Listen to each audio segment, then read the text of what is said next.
पुढचं बिल भरायचं नाही आणि मागचं देखील द्यायचं नाही, मागचंही द्यायचं नाही। अर्थमंत्री म्हणून मी सांगतो।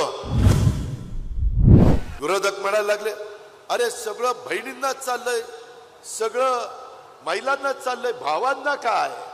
भावांनो, तुम्हाला पण दिलंय।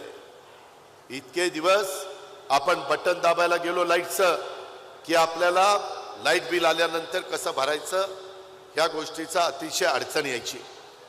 माझ्याकडे पण मोटारी आहेत, मी पण विहीर बागायतदार आहे, मी पण त्या ठिकाणी बोरचं पाणी उचलतो।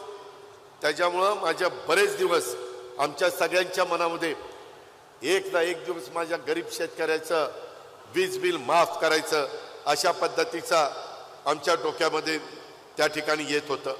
आणि हे येत असताना त्यामध्ये 3 horse power, 5 horse power, 7.5 horse power इथपर्यंत वीज बिल माफ करण्याचा निर्णय घेतला।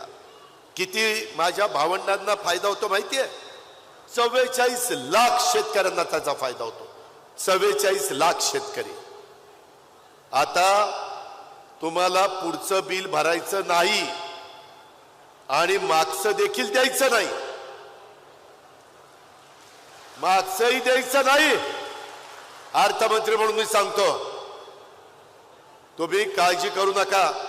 आताच्या काळामध्ये आम्ही पुढचं बिल तुम्हाला आता देणार नाही, परंतु कधीतरी काहीतरी म्हणतील, अरे पुढचं बिल माफ केलं, मागचं काय?